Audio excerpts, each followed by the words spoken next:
Hello everyone, welcome to your channel Kalyani Shiksha Niketan. और सबसे पहले कैसे हो आप सब? सबसे पहले ये कहना चाहूँगा happy new year all of you. आपका नया साल बहुत अच्छा से जाए, सब 85-90 से अबव लाओ। तो हम जो स्टार्ट किए थे इम्पोर्टेंट क्वेश्चन का सीरीज में, चलिए आज पढ़ते हैं मेटल एंड नॉन मेटल। तो मेटल और नॉन मेटल में पहला क्वेश्चन है, what is amphoteric oxide. Amphoteric oxide क्या होता है और इसका कुछ एग्जाम्पल। तो the metal oxide which reacts both with acid as well as base produce salt and water. ऐसा मेटल ऑक्साइड जो कि दोनों से रिएक्ट करे, किसके किसके साथ, एसिड का साथ भी और बेस का साथ भी, और क्या प्रोड्यूस करे, सॉल्ट और वाटर। ऐसा ऑक्साइड को हम लोग एम्फोटेरिक ऑक्साइड बोलेंगे। जैसे जेडेनो, जिंक ऑक्साइड, एल्यूमिनियम ऑक्साइड, ये हो गया। और भी बहुत सारे एग्जाम्पल है। अगर आप भूल जाओ तो एक ट्रिक्स दे रहा हूँ, वैसे याद रखना। एक गाना सुने हो आप, आपका क्या होगा जनाबे अली। तो ये ZN से जनाबे और AL से अली, तो याद रखना जनाबे अली। तो ZNO और Al2O3। अब इसका दोनों में से एक रिएक्शन याद करना आप। ये दोनों में से या तो एक तो करना, ये जरूरी है एग्जाम में लिखना। जितना आप अच्छे से आंसर लिखोगे उतना आपका एग्जामिनर सोचेगा कि अच्छा लड़का है, और आपको एक्स्ट्रा मार्क, मतलब मान लीजिए कभी थोड़ा सा गलती भी लिखे हो आप तो उसको भी एवॉइड करेगा। ठीक है, तो देखिए ये रिएक्शन याद कर लेना। Al2O3 को अगर HCl का साथ रिएक्ट करवाया जाए, एल्यूमिनियम क्लोराइड बनता है और वाटर। वैसे ही इसमें HCl क्या है, एसिड है, मतलब Al2O3 एसिड का साथ भी रिएक्ट कर रहा है।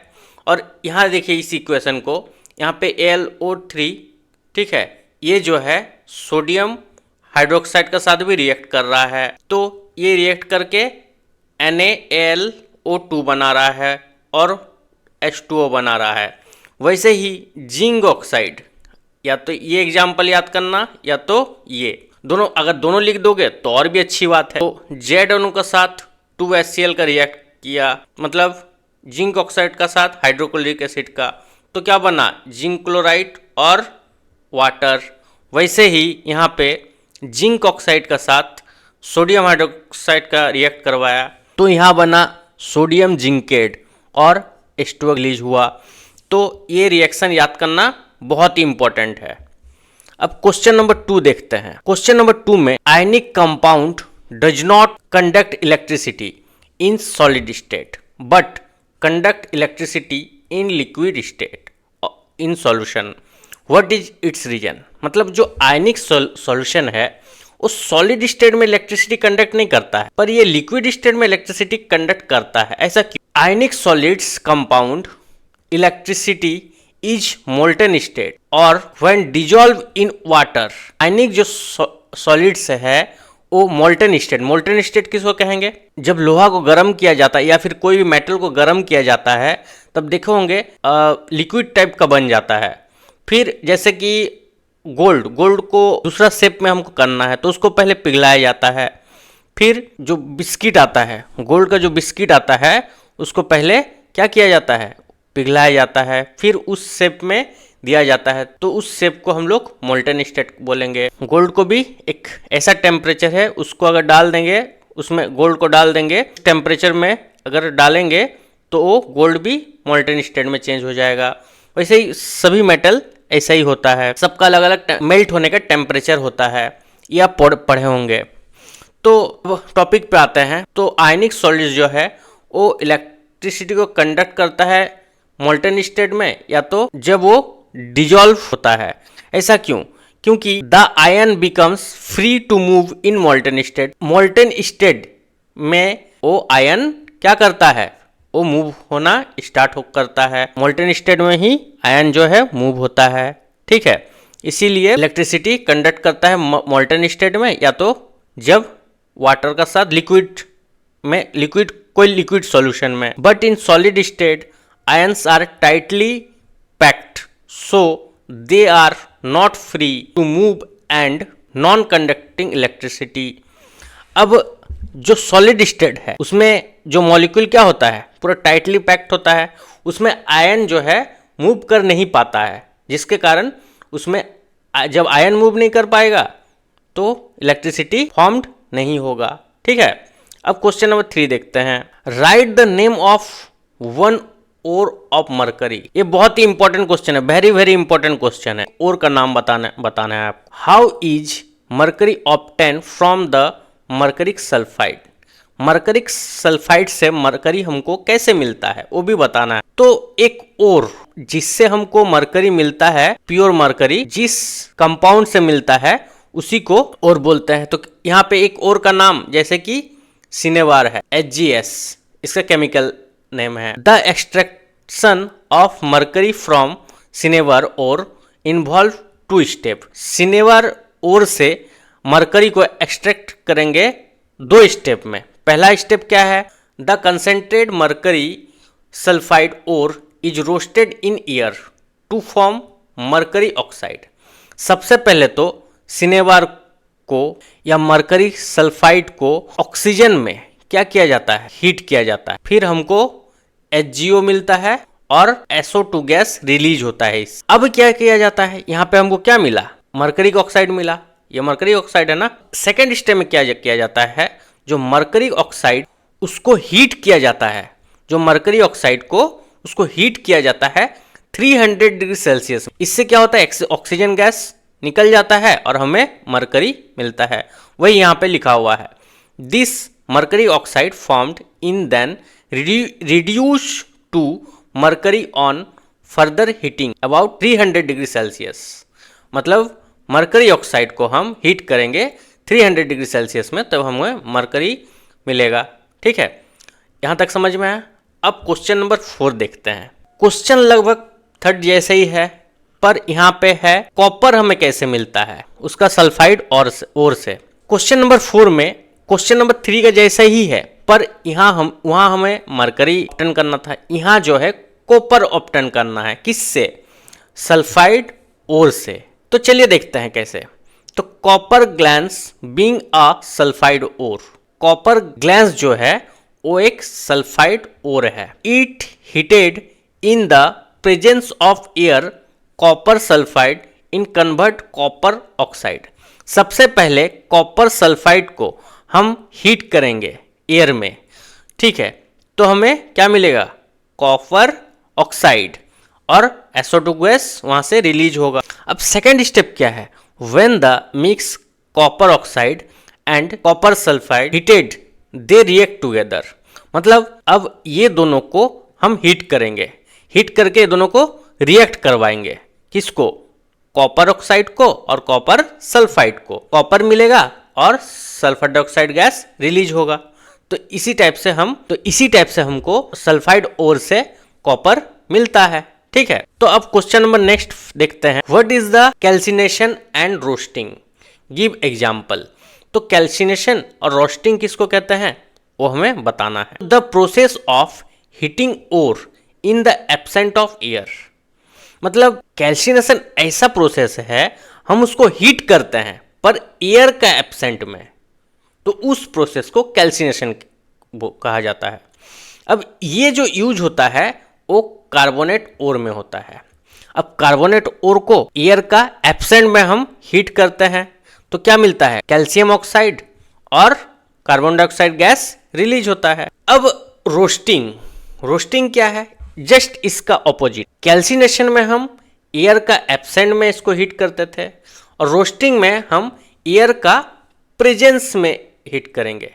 तो the process of heating of the ore in present of oxygen, मतलब ऐसा प्रोसेस जब हम ऑक्सीजन का प्रेजेंस में हीट करते हैं ओर को, तो उसको रोस्टिंग बोला जाता है। तो the process of heating of the ore in presence of oxygen और एयर। ये हम कौन सा ओर के लिए करते हैं, ये जो यूज होता है वो सल्फाइड ओर के लिए होता है। अब जिंक सल्फेट को ऑक्सीजन के प्रेजेंट में हम हीट किए तो क्या मिला, जिंक ऑक्साइड और सल्फर डाइऑक्साइड गैस रिलीज हुआ। ठीक है, अब नेक्स्ट क्वेश्चन देखते हैं। बार बार बोल रहा हूं, ये सब आप कॉपी में लिख के याद कीजिए। मोस्ट इंपॉर्टेंट क्वेश्चन में से है, ये जरूर आएगा एग्जाम में, आप देख लीजिएगा जरूर आएगा। तब क्वेश्चन नंबर 6 करते हैं, what is the thermic reaction, what is it's use. Thermic reaction किसे कहते हैं और इसका यूज क्या है?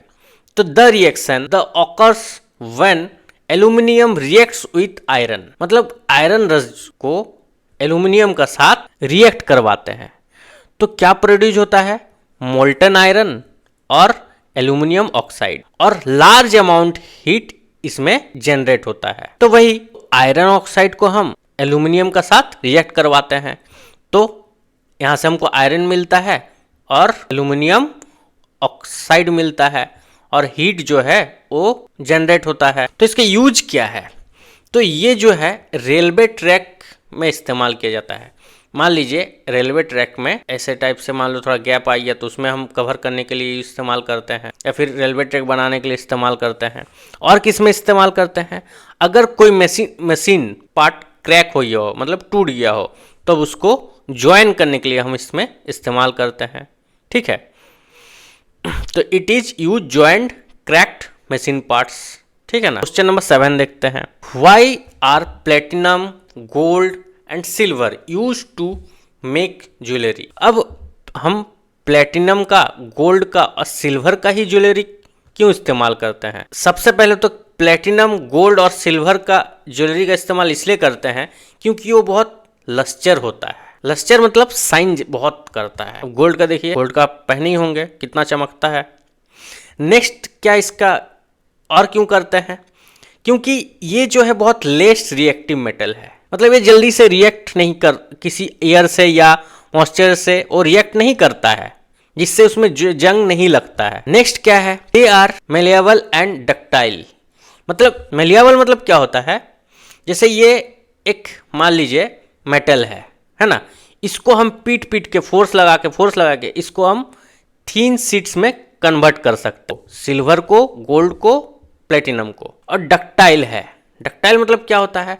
इसको पीट के एक लंबा तार में कन्वर्ट कर सकते हैं। इसीलिए हम ऑर्नामेंट्स बनाने के लिए प्लेटिनम, गोल्ड और सिल्वर का इस्तेमाल करते हैं। अब नेक्स्ट क्वेश्चन देखते हैं, why copper is use to make hot water tank but steel is not. अब कॉपर का ही इस्तेमाल क्यों करते हैं हॉट वाटर टैंक बनाने के लिए, स्टील का क्यों नहीं करते हैं? हमको पता है स्टील जो है वो आयरन का एलॉय है। आपको पता है स्टील कैसे बनता है? जब हम आयरन को मिक्स करते हैं कार्बन का साथ या अदर एलिमेंट का साथ, जैसे कि निकल हो गया, क्रोमियम हो गया, मैग्नीज हो गया, ये सब का साथ मिक्स करते हैं तो आयरन बनता है, सॉरी तो स्टील बनता है। जब हम आयरन को मिक्स करते हैं कार्बन का साथ और अदर एलिमेंट, जैसे कि निकल हो गया, आपका क्रोमियम हो गया, फिर मैग्नीज हो गया, ये सब का साथ जब हम मिक्स करते हैं आयरन को एक फिक्स्ड रेशियो में, तब हमको स्टील मिलता है। इसका आयरन रिएक्टिव है, इसका मतलब क्या होगा? जो स्टील है वो आयरन से ही मिलकर बना है, इसका मतलब स्टील भी क्या होगा? बहुत रिएक्टिव होगा। इसीलिए जो है अब रिएक्टिव है तो वाटर के साथ रिएक्ट करके वो क्या बनाएगा? आयरन ऑक्साइड बनाएगा। ठीक है, इसीलिए हम क्या करते हैं? कॉपर का इस्तेमाल करते हैं। क्यों? कॉपर जो है लेस रिएक्टिव है, बहुत कम रिएक्टिव है। रिएक्टिव सीरीज में आप देखे होंगे बहुत ही कम रिएक्टिव हो। ये अच्छा कंडक्टर है किसका? हीट का। इसीलिए हम स्टील का जगह किसका इस्तेमाल करते हैं? कॉपर का। तो समझ में आया? Iron is the reactive metal that's alloy steel is also reactive. Steel would not reactive with hot water, मतलब स्टील जो है वो हॉट वाटर में रिएक्ट कर जाएगा। अब यहाँ पे आयरन है तो आयरन जो है हॉट वाटर के साथ मिक्स के आयरन ऑक्साइड बनाएगा और हाइड्रोजन गैस रिलीज करेगा। पर उसी दूसरा तरफ कॉपर जो है वो बहुत कम रिएक्टिव है, हम रिएक्टिव सीरीज में देखे हैं, और ये जो है कम रिएक्टिव है और अच्छा कंडक्टर है किसका? हीट का। इसीलिए हम लोग स्टील का जगह किसका इस्तेमाल करते हैं? कॉपर का इस्तेमाल करते हैं हॉट वाटर टैंक बनाने के लिए। Question number 9, what are the necessary condition of corrosion. Corrosion हम पढ़े थे चैप्टर 2 में भी, इंपॉर्टेंट क्वेश्चन में भी दिए थे। मतलब क्या होता है? जंग लगना। अब इसका कंडीशन क्या क्या है वही पूछा है इस क्वेश्चन में, नेसेसरी कंडीशन बताओ। तो सबसे पहले जंग कैसे लगता है? एक तो एयर का प्रेजेंट, ठीक है, एयर या ऑक्सीजन का प्रेजेंट में, और दूसरा मॉइस्चर का प्रेजेंट। और रिएक्टिव सीरीज में जो ज़्यादा रिएक्टिव मेटल है वो जल्दी से कॉरोड होता है, जैसे कि हम आयरन देखे हैं, एल्यूमिनियम देखे हैं, ये सब ज़्यादा जल्दी से रिएक्टिव सीरीज में सबसे पहले आता है, इसीलिए आयरन में, एल्यूमिनियम में, ये सब में जल्दी से जंग लग जाता है। तो क्या कंडीशन है, एक तो प्रेजेंट ऑफ एयर और प्रेजेंस ऑफ मॉइस्चर। ठीक है, अब नेक्स्ट क्वेश्चन देखते हैं। Give reason why metal conduct electricity. अब ऐसा ही क्यों, मेटल ही क्यों कंडक्ट करता है इलेक्ट्रिसिटी? तो metal are good conductor of electricity because they have free electron, उसका पास फ्री इलेक्ट्रॉन है मेटल का पास, दैट कैन मूव इजीली, और जब फ्री इलेक्ट्रॉन है आसानी से मूव करेगा, और इसीलिए ये अलाउ करता है किसको, इलेक्ट्रिसिटी फ्लो होने में। यहां तक समझ में आया? अब हम नेक्स्ट क्वेश्चन देखते हैं। क्वेश्चन नंबर 11 बहुत ही इंपॉर्टेंट क्वेश्चन है। Show the structure of Na2O and MgO through electron transfer. तो इलेक्ट्रॉन ट्रांसफर करके हमको स्ट्रक्चर बनाना है Na2O का और MgO का। तो हम जानते हैं जो सोडियम है उसका एटॉमिक नंबर कितना है, 11 है। इसका इलेक्ट्रॉन कन्फिगरेशन क्या होगा, 2, 8 और 1। पहला सेल में 2, दूसरा सेल में 8 और तीसरा में 1। वैसे ही ऑक्सीजन का इसका कितना है, एटॉमिक नंबर 8 है। इसका क्या हो जाएगा, 2 और 6। मतलब अगर हम सोडियम का बनाए यहाँ पे, इसका लास्ट में एक ही इलेक्ट्रॉन रहेगा। अगर ऑक्सीजन का साथ यहाँ पे रिएक्ट करवाए तो ऑक्सीजन का बैलेंस सेल में कितना इलेक्ट्रॉन रहेगा, 6 इलेक्ट्रॉन रहेगा। 1, 2, 3, 4, 5, 6। अब इसको ऑक्टल कंप्लीट करने के लिए क्या क्या करना पड़ेगा, सोडियम से एक इलेक्ट्रॉन लेना पड़ेगा। तो ये इलेक्ट्रॉन यहाँ आई है, पर यहाँ पे ऑक्टल कंप्लीट तो नहीं हुआ, 7 इलेक्ट्रॉन है। ये फिर क्या करेगा, और एक सोडियम से और एक इलेक्ट्रॉन यहाँ पे ले लेगा। ठीक है, तो इसका ऑक्टल कंप्लीट हो गया। इसीलिए इसको हम लिखते हैं Na प्लस, कितना टो Na है, 2 ठो Na है, और ऑक्सीजन नेगेटिव में है 2 ठो इससे। तो यहाँ पे ऑक्सीजन क्या है, इस ये 2 माइनस, क्योंकि इसका ऑक्टल कंप्लीट करने के लिए 2 इलेक्ट्रॉन चाहिए और वो सोडियम से लिया है, यहाँ पे 2 सोडियम है, तो ये इससे एक ठो लिया है यहाँ पे और 2 इलेक्ट्रॉन लिया है सोडियम से। ठीक है, ऑक्टल अपना कंप्लीट करने के लिए। तो ये हुई आपका स्ट्रक्चर N2O का। अब फॉर्मेशन ऑफ मैग्नीशियम ऑक्साइड का देखते हैं। अब मैग्नीशियम में वैलेंस सेल में कितना इलेक्ट्रॉन है मैग्नीशियम का, मैग्नीशियम कितना होता है, 12 होता है। तो 12 मतलब क्या, 2, 8, 2, मतलब इसका वैलेंस सेल में 2 इलेक्ट्रॉन है। और ऑक्सीजन का हम देखे हैं कितना है, 8 है एटॉमिक नंबर, इसका वैलेंस सेल में 2 और 6 है। तो मैग्नीशियम का पास कितना इलेक्ट्रॉन है, 2 इलेक्ट्रॉन है, यहाँ पे एक और यहाँ पे एक है। और वही ऑक्सीजन का पास कितना है, 6 है, 1, 2, 3, 4, 5, 6। इसको 2 इलेक्ट्रॉन चाहिए होगा, ये इससे 2 इलेक्ट्रॉन लेगा उधारी। ठीक है, ये इलेक्ट्रॉन 2 ठो लेगा, तो ये भी अपना ऑक्टल कंप्लीट करेगी ऑक्सीजन। तो यहाँ पे क्या हो जाएगा, फिर मैग्नीशियम जो है वो 2 इलेक्ट्रॉन दे रहा है मतलब ये क्या बन जाएगा, पॉजिटिव बन जाएगा 2+।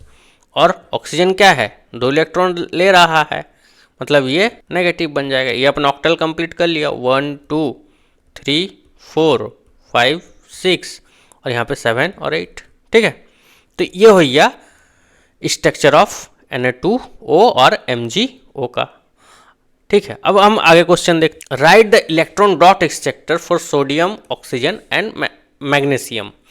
तो अभी हम पढ़े थे, सबसे हमको अब क्या बनाना है, इलेक्ट्रॉन डॉट स्ट्रक्चर से स्ट्रक्चर बनाना है इलेक्ट्रॉन से, सोडियम का, ऑक्सीजन का और मैग्नीशियम का। तो सबसे पहले देखते हैं हम सोडियम का। सोडियम का कितना है एटॉमिक नंबर, 11 है। मतलब पहला सेल में होगा 2, दूसरा सेल में 8 और तीसरा सेल में 1। ये आपका के सेल में होगा, ये L, यहाँ पे M, N तो नहीं जाएगा क्योंकि 11 ही है। तो इसका कैसे बनेगा, तो ये मान लीजिए सोडियम है, तो इसका पहला वाला सेल में हमको यहाँ पे क्या लेना है, डॉट लेना है। ठीक है ना, तो यहाँ पे एक दे देंगे हम, यहाँ एक दे देंगे 1 और यहाँ एक दे देंगे 2, 2 इलेक्ट्रॉन हो गया पहला सेल में। अब दूसरा सेल में कितना इलेक्ट्रॉन है, 8 है। 1, 2, 3, 4, 5, 6, 7 और 8। अब लास्ट सेल में उसमें कितना ठो इलेक्ट्रॉन रहेगा? एक ठो, तो यहाँ पे एक ठो डॉट दे देंगे। हो गया हमका सोडियम का स्ट्रक्चर। अब सोडियम का लास्ट सेल में एक ही इलेक्ट्रॉन है, तो यहाँ पे एक डॉट दिखा दीजिए। अब वैसे ही ऑक्सीजन का बनाएंगे। ऑक्सीजन का एटॉमिक नंबर कितना है? 8 है, 8 है ना। तो इसका क्या होगा? के सेल में आपका 2 होगा और एल सेल में कितना होगा? 6 होगा, तब 8 हो रहा है। पहला सेल में हम 2 ही रख सकते हैं, दूसरा में 8 रख सकते हैं, लेकिन यहाँ पे तो 6 ही है। तो अब ऑक्सीजन का हम बनाते हैं। ऑक्सीजन का मान लीजिए बनाए यहाँ पे, तो पहला सेल में कितना है? 2 है, माने यहाँ पे एक डॉट, यहाँ पे दूसरा डॉट। वही हम अब एल सेल का बनाएंगे। यहाँ पे 6 इलेक्ट्रॉन होगा, 1 2 3 4 5 6 हो गया।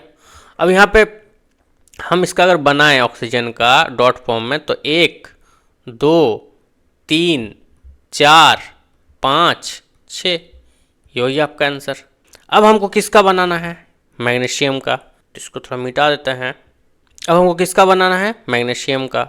अब मैग्नीशियम का एटॉमिक नंबर कितना होता है? 12, मतलब 2 8 और 2, तो के एल एम। तब अगर हम मैग्नीशियम का बनाएं तो पहला सेल में कितना होगा? 2 होगा, डॉट फॉर्म में बनाना बोला 1। अब दूसरा सेल एल सेल में, एल सेल में कितना होगा? 8 होगा, तो 1 2 5 6 7 और 8। अब लास्ट वाला सेल, 3 ही सेल बनेगा इसका। लास्ट वाला सेल में कितना होगा? 2 होगा, तो आपको 2 कहीं भी रख सकते हैं। यहाँ रख दीजिए 1 और यहाँ एक ठो रख दीजिए। तो अगर हम मैग्नीशियम का डॉट फॉर्म बनाएं तो कैसे बनाएंगे? यहाँ एक इलेक्ट्रॉन, 2 ठो इलेक्ट्रॉन है लास्ट में, तो 1 2 दे दीजिए, हो गया।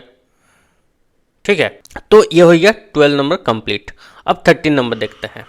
अब 12 नंबर जो है ये 13 नंबर होगा यहाँ पे, ठीक है, तो आप लोग ठीक कर लीजिएगा। Complete blank space ABCD and E in the figure related to electrolytic purification of copper. तो ये एक इलेक्ट्रोलाइटिक प्यूरिफिकेशन ऑफ कॉपर जो आप बुक NCERT बुक में है उसका फिगर है, और इसका हर एक पार्ट्स का नाम लिखने बोल रहा है। तो इसमें ए पार्ट का क्या नाम होगा? जल्दी बोलिए। पहला पार्ट क्या है? नेगेटिव है। यहाँ पे पहला पार्ट क्या है? नेगेटिव है, तो नेगेटिव हो गया कैथोड, तो ये क्या हो जाएगा? Cathode, CA cathode. अब बी क्या होगा?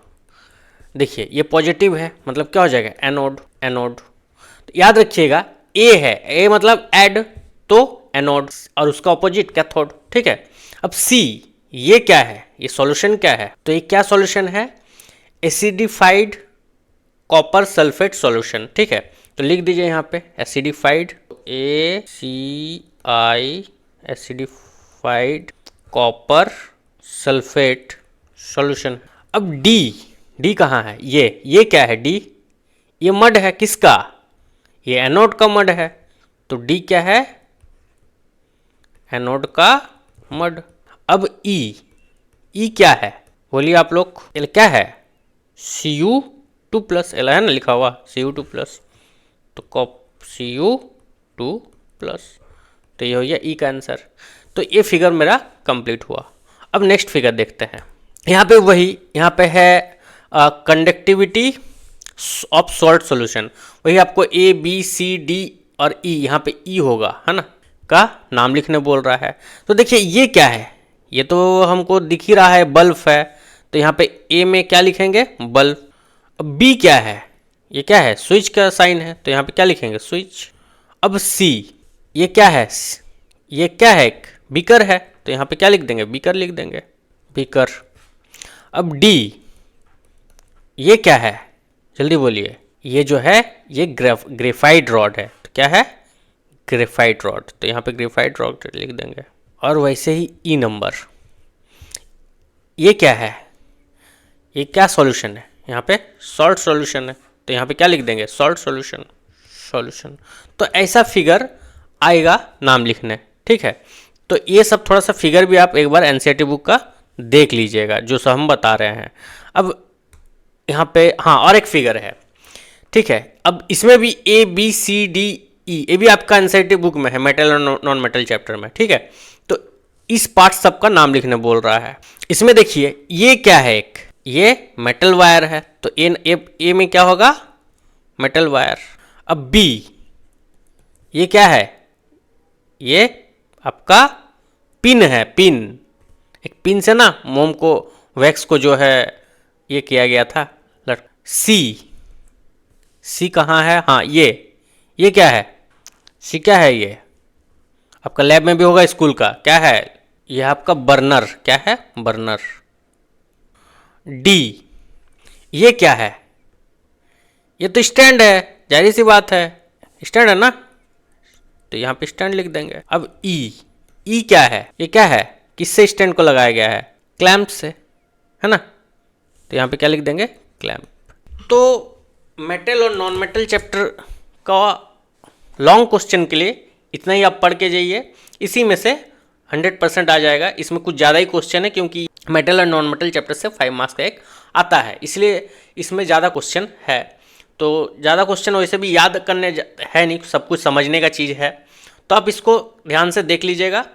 वीडियो को देखने के लिए बहुत बहुत शुक्रिया, और हम लोग मिलते हैं नेक्स्ट चैप्टर में। तब तक के लिए आप पढ़ते रहिए मन लगा के, जो दिया जा रहा है मैथ्स में या साइंस में आप वही सब पढ़िए, अच्छा रिजल्ट आएगा। आप वही सब करके जाइएगा, मैं गारंटी दे रहा हूँ आपका 75 से ऊपर 100% आएगा। अब ऑब्जेक्टिव कुछ करना पड़ेगा, ऑब्जेक्टिव बिना विदाउट ऑब्जेक्टिव का तो नहीं आएगा, लेकिन जो लॉन्ग क्वेश्चन में इसी में से आपका आ जाएगा। लॉन्ग क्वेश्चन में 100 में से आपके इसी में से 100% में से इसी में से 80% भिड़ जाएगा, ठीक है। तो वीडियो को देखने के लिए फिर से बहुत बहुत धन्यवाद। Thank you so much.